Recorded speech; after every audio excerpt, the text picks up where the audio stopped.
منهج السلف منهج واضح لا يلتبس بغيره أبدا.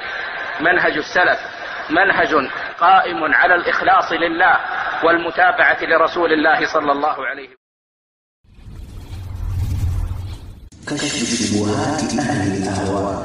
بس ردود زكي علم zitaendelea walau kariha alkarihun, hata kama watachukia wenye kuchukia. Na uharibifu unapofanyika alanan, kwa uwazi kabisa, dhahiri shahir, basi kadhalika ubainishaji unatakiwa ufanyike alanan kwa dhahiri shahir. liyahlika man halaka an bayyinah wa yahya man hayya an bayyinah. ليهلك من هلك عن بينة ويحيى من حي عن بينة وإن الله لسميع عليم.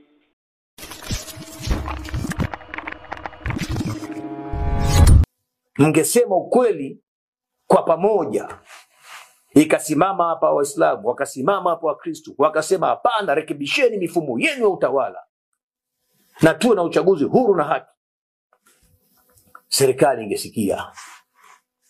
Na mngewaambia light, msipojifanya hivyo tutawaambia waumini wetu na sisi wenyewe tutashiriki katika uchaguzi, kwa sababu hakuna kiongozi wa serikali ambaye ana dini, ambaye ana mtumishi wake. Sisi katika da'wa yetu, katika kuwapa haki watawala, ni kuwapa nasaha kwa siri.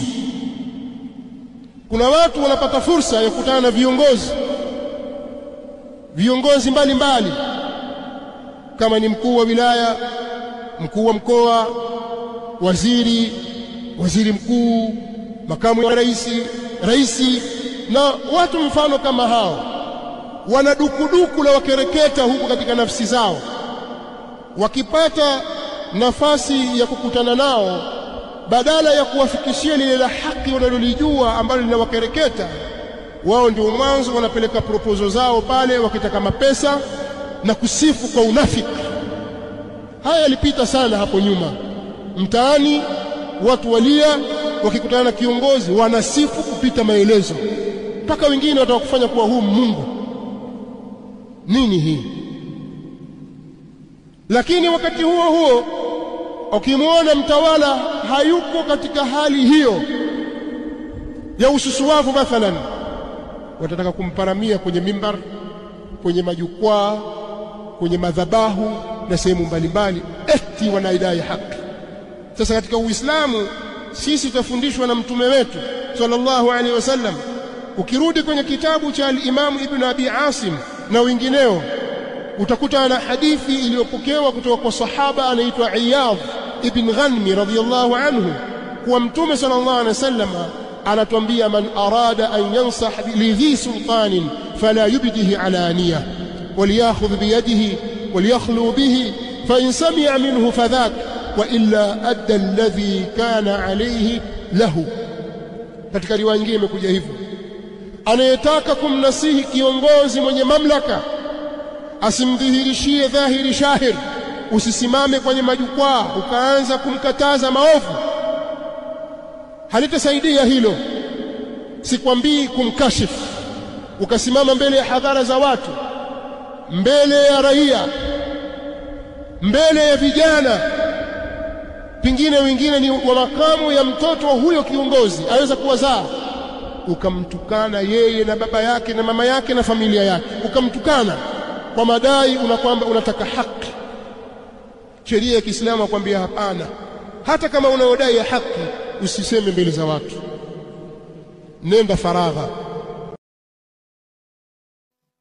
Lakini nyinyi ndio mmebaki mkipigania uongo. Amani, amani, amani, amani, amani, amani. Hakuna namna. Na niwaambie nyinyi waumini wa dini zote mbili, you don't pray for peace. Huwezi kuombea amani.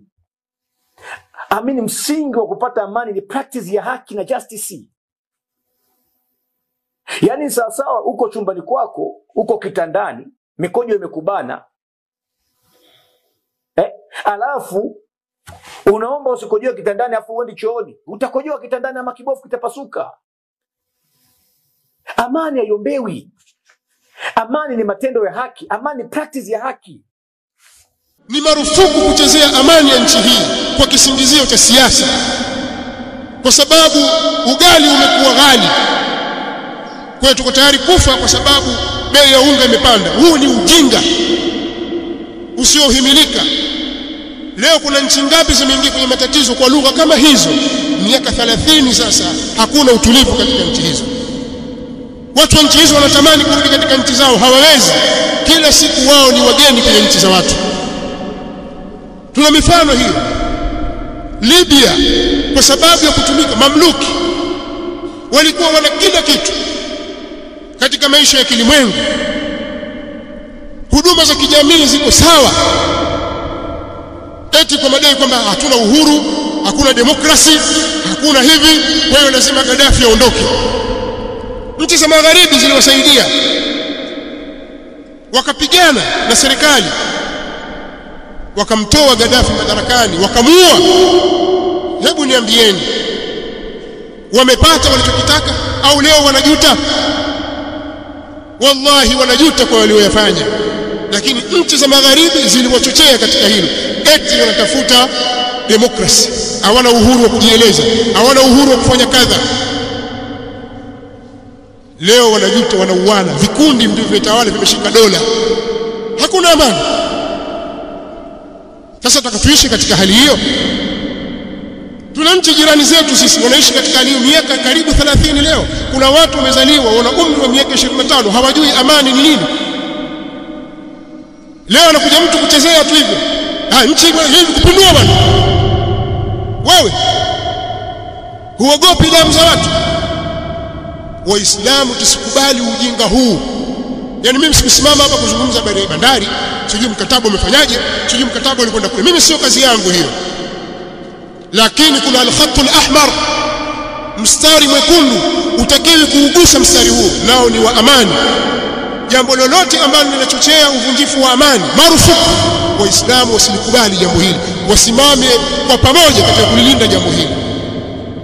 Bali hata wasiokuwa Waislamu ambao hawakubaliani na mambo haya, tusiangalie mambo ya uvyama. Sisi tu katika vyama.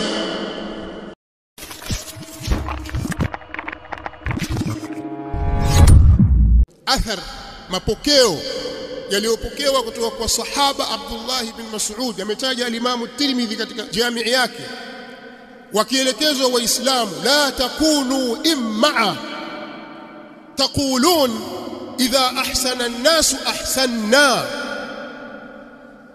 wa idha zalamu zalamna, katika riwaya wa idha ahsanu ahsanna walakin wattinu anfusakum.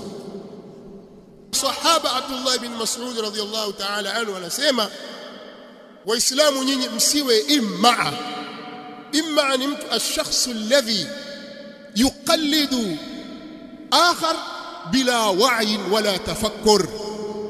Imma'a ni mtu anayefuata watu wengine, anayedandia agenda za watu pasi na kufahamu wala kutafakari. Huyo ni imma'a. Bendera fuata upepo. Msiwe hivyo Waislamu. Kwa hiyo Muislamu anajengwa kwenye misingi madhubuti.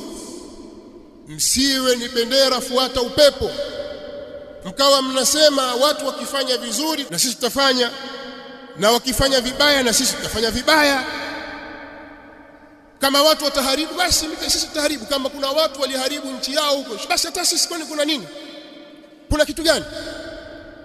Wenzetu mbona wamefanya? Zitulizeni nafsi zenu. Wanaambiwa zitulizeni nafsi zenu, muwe mna uwezo wa kuchanganua mambo. Kama watu watafanya vizuri, basi si vibaya kuwaiga na nyinyi mkafanya vizuri. Watu wakiwatendea wema, basi na nyinyi walipeni wema. Wakifanya mambo mazuri, yaigeni mambo yale na nyinyi muyafanye. Na wakidhulumu, basi nyinyi msidhulumu. Wakiharibu, basi nyinyi Waislamu msikubali kuharibu. Haya ndio mafunzo ya mtume wetu Muhammad sallallahu alayhi wa alihi wasallam, mafunzo yalipokewa kutoka kwa maswahaba wa mtume sallallahu alayhi wasallam, wanafunzi wa mtume Muhammad sallallahu alayhi wa alihi wasallam. Yanamjenga Muislamu katika msingi huu.